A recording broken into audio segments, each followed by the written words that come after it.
everybody. Dan Illman, Mike Beer. The DRF race of the day for Thursday, August the 3rd is race number 9 at Saratoga. It's the Grade 2 Glens Falls, $250,000. Fillies and mares going 1.5 miles, 3 turns around the inner turf at the spa. Before we take a look at the field, remember to check out those Timeform US past performances at drf.com/TFUS101. Learn more about these innovative past performances. You see the Timeform US pace projector on our stakes previews and race of the day videos. Check out all the great features again, drf.com/TFUS101. Here's the field for the Glens Falls. Please click or scan the QR code for race of the day access on mobile, which includes free formulator past performances. And you have one of the better filly and mares on the turf in the entire country in this race. The odds-on favorite is the number 1, Warlike Goddess. She won this race last year. She finished 3rd against the boys in the Breeders' Cup Turf.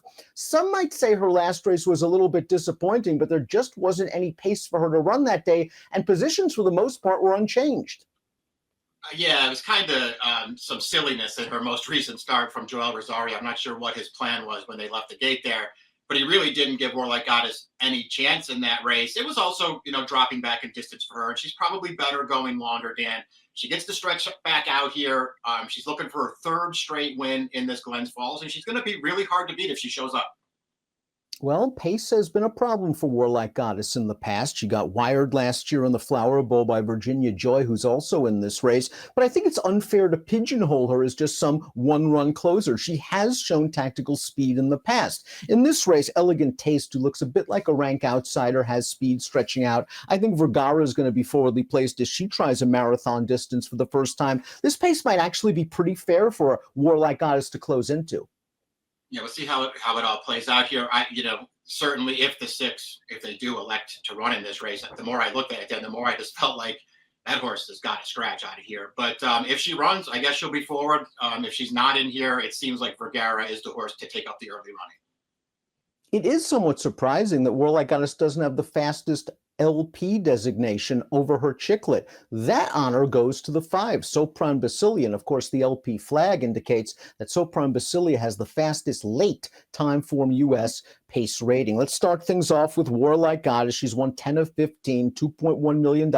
As Mike mentioned, she's a 2-time reigning champion in the Glens Falls. And if she shows up with one of her good performances, you can count on an explosive stretch rally. Right. Yeah. And you're right. That late pace rating from Timeform US is silliness. This horse is the best closer in the race. And you mentioned it before. She's been somehow been compromised a couple of times in her recent starts, which just doesn't make a lot of sense when you watch all of her races, because as you've already correctly pointed out, she can be forward if this pace is slow. From the rail, I suspect that she will be. This is her distance. I'll expect her to rebound here and be really, really hard to beat.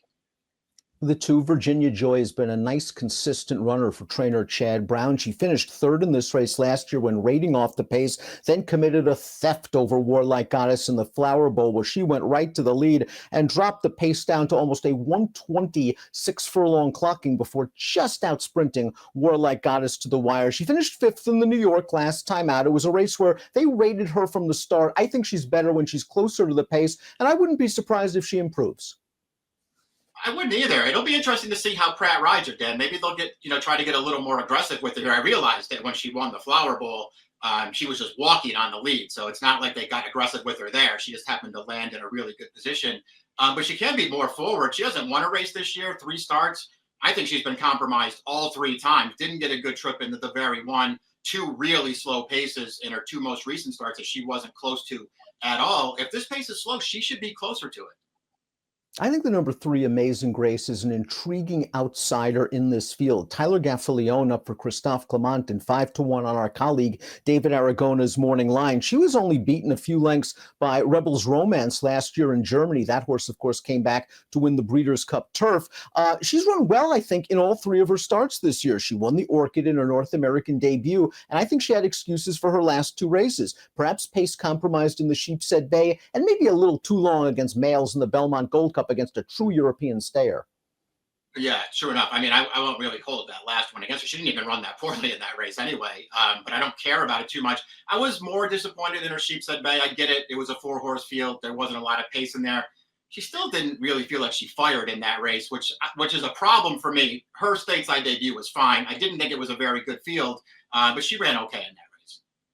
McCulloch won 2 Grade 1 stakes races last year at 3 for trainer Chad Brown. Now let's watch the New York Stakes, where she finished ahead of Warlike Goddess. This was a race where market segmentation just took him on a merry chase. You're going to see Warlike Goddess far outside. McCulloch was able to save valuable ground, but she has just way too much work to do. Both McCulloch and Warlike Goddess are going to close their last half in something like 46 flat. This market segmentation just had everything her own way on the lead. Nice try for McCulloch in between horses.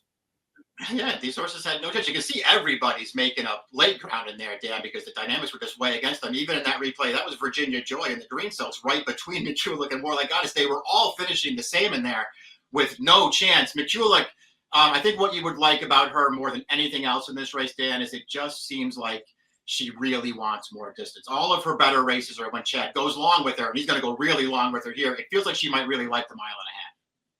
Sopran Basilia, the number 5, is a true stayer, and I was talking to Graham Motion before she made her seasonal debut in the Gallaret, and he was just stymied. He tried to enter in longer distance races, but for one reason or another, they were washed off the turf or the races were canceled. She ran okay at a shorter distance against Whitebeam, who's very good in the Gallaret, and then she showed off her staying ability when stretched out in a graded stake at Delaware last time out. Jorge Ruiz is very confident and patient aboard Sopran Basilia. They saved ground every step from the back, and this is a nice last 1/8 of a mile. It really is. No panic from this rider, though. He was in behind there. He just waited and waited. He got the room there with that little gap with the chute, and he comes on through at the end, gets the job done. And she does feel like she's getting stronger as that race gets longer, Dan. We'll see how she handles the step up in class. I like both of her races since she got here. She is stepping way up in class for this.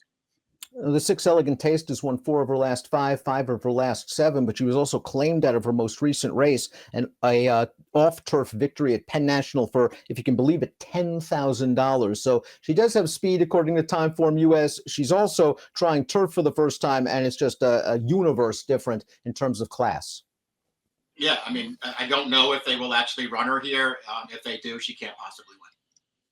Vergara is an admiral horse, and I really think that it's interesting that Motion is stretching her out in here. Perhaps she can get forwardly placed and try to get the jump on some of these horses turning for home. The question is, will she stay the distance? Here's her most recent start. This is the Grade 3 Eatontown at Monmouth. No real excuses in this race. Ruiz got to the front with her, went 25-1, 49-3. These are very slow fractions. She just gets beat by a better horse. Consumer spending for Brown wins it. She would come back to win the Matchmaker, a Grade 3 at Monmouth with a 92 buyer.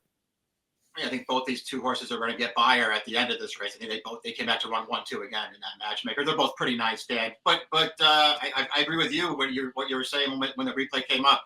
She had no excuse in that race. She just wasn't quite good enough. This race is probably tougher than that one. I did have an inkling early on in her career, Dan, that she was going to be better with more distance. She seems like a horse who really stays in her races. So we'll see if the longer distance helps her maybe get a little bit better, because she has to get better to win this race. Before we get to our top selections, please click the subscribe button on the Daily Racing Form YouTube channel for the latest DRF videos. Top pick time for the Glens Falls. We think it could be a three-peat for Warlike Goddess, who just was compromised by pace last time out. We believe she can be a little bit closer if necessary, and I'm expecting the good Warlike Goddess to return to the Spa. I am too. I didn't really want to pick her bet against her in this race, Dan. I know that she was disappointing last time. I think she has a valid excuse, and I think she'll bounce back here with one of her good races. Same super, different order. Mike.